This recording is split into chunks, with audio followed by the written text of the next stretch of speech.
I'm sure most of you have seen Wilma's obituary, and actually it's just the tip of the iceberg to describe her life of 94 years. My relationship with my aunt was long distance. I'm from Michigan. I could call and chat at any time. She was my mentor, my friend, my confidant. We were kindred spirits. And we talked about our lives we talked about how our lives we lived by following our dreams and not letting people stifle our dreams. We were both very fortunate to have many life-changing opportunities that created two women who dared to be different and never stopped setting new goals. I want to thank her for blazing that trail for me and to all of you out there who she mentored. Wilma was very involved and led an inspiring life since she was a youth. She faithfully attended church events like choir and youth group and vacation Bible school, where she learned to embroidery. She was part of the first Methodist youth conferences that met across the nation back in the 30s. She was a church camp cook, and she was a teacher. She had a very special pen pal in New Zealand for the past 50 years. She was pen pal to her sister Shirley's pen pal, who had died tragically at church camp. But before Wilma was the pen pal, my grandmother was the pen pal. So when Grandma passed away, then Wilma picked up the pen, and I'm going to pick up the pen for the next generation. So it's a 50-year, family get-together here. Wilma helped on the farms in our small little town in Michigan during the war, which leads to one of the most interesting stories I've discovered about my aunt. About 4 years ago, I went to this little tiny farm museum in town, and the gentleman who was running the establishment was 95. I told him that I was from Cairo, my grandfather was an engineer there, and my great-grandfather was the bricklayer. And this guy goes, do you mean Peterson like as in Wilma Peterson? Well, his eyes lit up, his face glowed, and he just couldn't stop talking about her. She was a worker in their fields, and then she was a babysitter for his younger sister. So they haven't seen each other since she left for Africa in 1944. So you could tell he was still really infatuated with her. He'd been married, had family, and was a widower, but the torch he held for her was still burning strongly. However, Wilma didn't quite have the same passion for this nice gentleman. But the next time she came to Cairo, she and I went and joined his family for dinner. He was elated. And then we actually found some letters that he wrote to her after that. She was a woman who loved adventure, had the opportunity to travel the world. Her first big trip landed her in southern Rhodesia, Africa, which is Zimbabwe today. She was a missionary at a very young age and had the opportunity to travel through Africa and Europe. Can you imagine going all over Africa and Europe in a car they drove without air conditioning, any of the luxuries we have today? And can you imagine what the roads must have been like? She also had the opportunity, she had a dream trip. She wanted to go to see the Passion Play in Oberammergau, Germany. She got to do that as well. As we all know, Wilma was a lifelong learner with a very positive attitude, and she encouraged all of us to do the same. She was modest and frugal and lived on a very tight budget. There are so many stories that we discovered as we went through photos and albums because she documented everything. We have pictures and note cards and binders, and everything has a note, who it was from, when we bought it, what it was for. And then she took all this documentation and put it in binders. And I don't just mean a binder, I mean binders and more binders. She was really organized that way. As we kept digging, we found some more things about her. She played tennis in college. We had no idea she did that. She was a really good ballroom dancer, and she actually won tournaments. So the last night that I visited Wilma before she passed, I was helping her walk to bed. She's got her rolly walker. I'm holding onto her waist. I said, wouldn't it be fun to do the hokey pokey? And here she is on oxygen trying to walk, and she starts wiggling and kicking her legs, and we hokey pokeyed all the way to bed. So it was awesome, let's see. And she enjoyed the simple things in life. She let us know how much she loved shaved ice. She enjoyed her favorite ginger ale ice cold, and of course ice cream. And if you know her really well, you know that popcorn was at the top of the list for all those things. And she gave of herself. She gave and she gave and she gave. And so many times she sacrificed the things of her own to be with other people, to make sure they were doing well. She actually has sponsored a child in Africa through a charity mission for the last 50 years. She loved life, and she was interested in absolutely everything. Well, maybe not culinary skills. She didn't like to cook, but she sure loved good food. But when we started going to Aunt Wilma's house, there are collections.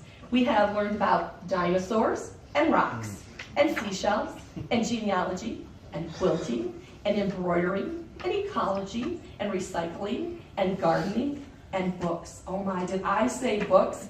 We have books. I mean, we have lots and lots and lots of books. She was an avid reader and had so many book collections. She had everything from Louis L'Amour's Western books to psychology and absolutely everything in between. And in the evenings, if you popped in, she was watching Perry Mason or another murder mystery or playing her classical music at the top-notch sound. It was just awesome. And she always was busy with her hands. She just didn't sit there and watch. She was doing embroidering or writing a letter to someone or organizing more things. Quite a girl. So there's a couple stories from our childhood. My aunt traveled with all 7 children from California to Michigan in a station wagon without seatbelts, and they made it all the way to Michigan and home and survived the journey. Boy, do we have lots of stories of that journey. She even added my brother and myself, so she took 9 children up north and did camping. I mean, can you imagine? So everybody stayed at Grandma's house, and Grandma had 2 cherry trees out back. And they were there at the one time when they were really ripe. So we were in charge of putting mesh over the trees, picking the cherries, fitting the cherries. Have you ever fitted cherries by hand? We were staying for weeks, so we got it all done. And of course, all of those grandchildren tried my grandma's patience to the max. Imagine going, so there were my 3 siblings, and then 4 other cousins joined all of us at Grandma's house. So can you imagine going from just the 2 senior citizens to this massive amount of people? But we let those bad times go by. We just remember all the good memories, so it was good. And Grandma would have never changed a thing. She loved having us there. So after the children become a little older, Wilma started to do a few more trips back to Michigan. And she always had an adventure for us to do. I took her on many genealogy hunts, and sometimes we spent the night in the car because we were on a frugal budget. We spent hours in libraries looking up residential directories from the early 1900s. Then we'd drive around town and we'd take pictures of vacant lots if the house wasn't still there, so we could document where we'd been. We walked miles and miles and miles in cemeteries looking for headstones so we could take pictures of all of them and document them. We had lunches with many relatives that we met at the spur of the moment sometime. That lady could talk to anybody. So it was like, we never know. There were places to go, things to do, and I never knew where she was going to take me, but I treasure every single one of those memories. My family drove from Michigan to California in 1969. We stayed with the Christian group, so all of them and 5 of us in this little house. We actually were driving to California when Neil Armstrong did his first step on the moon.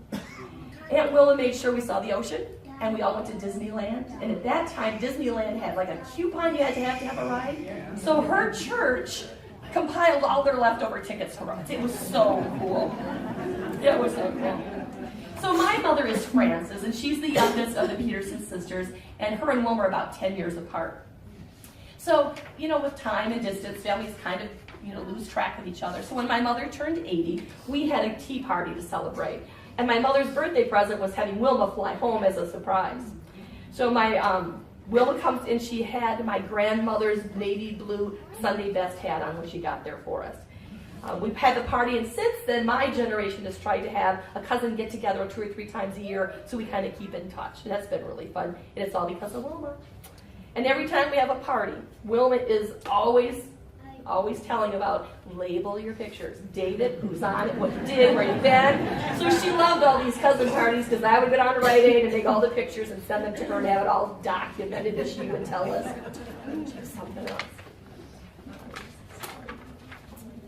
Okay, one of the last adventures that Wilma enjoyed was a camping, birding, and a 94th birthday trip orchestrated by her daughter Marcia and family. They went to Klamath Falls here. They saw birds. They ate Wilma's favorite foods, especially her favorite deviled steak. We talked about that last night. And they just spent a really happy time together. And there's a photo album, pictures all labeled and dated, so the next generation will know all about Wilma and her very special family. So, I'm coming to the end of my eulogy. We have to talk about flowers. Everybody knows her flowers. She had a green thumb, no doubt about it. Her father had a huge garden. It was about 1 acre in size. He planted many different fruits and vegetables and flowers, and his favorite was growing peanuts. So she comes by this, definitely from her gene pool there. So I can only imagine how many people here know Wilma in town because of the gardening, plans she did. She surrounded her home with flowers and recreated the gardens every year to add a new variety of something. Age never seemed to slow down her garden goals. She had beautiful roses. She loved the soil, so she composted and fed the earth so it would transform her blossoms into blooms that were breathtakingly beautiful. The pleasure she got from gardening was like no other. Her eyes glistened and her eyes smiled when she shared her love of knowledge with us. The last time I helped her garden, when I arrived at my house, she'd sent me a hoary knife. I don't know if you guys know what that is, but it's like the most wicked gardening tool ever, and it really works well, and I just chuckle every time I get it out and dig in my garden. You have to look it up if you don't know what it is. I could only imagine how she's convincing the head gardener to rearrange the gardens and have just a little bit of cloud up there. When she last spoke, she said, "Yep, I have a new class of kids joining the gardening class." I said, "Hey, Wilma, how old are they?" She said, 50 or 60. So we are all kids. So thank you for letting me share the celebration of this very special lady. I will miss her positive spirit, her optimism for life, her witty sense of humor, her wisdom and knowledge, her encouragement, and her love. Thank you for coming.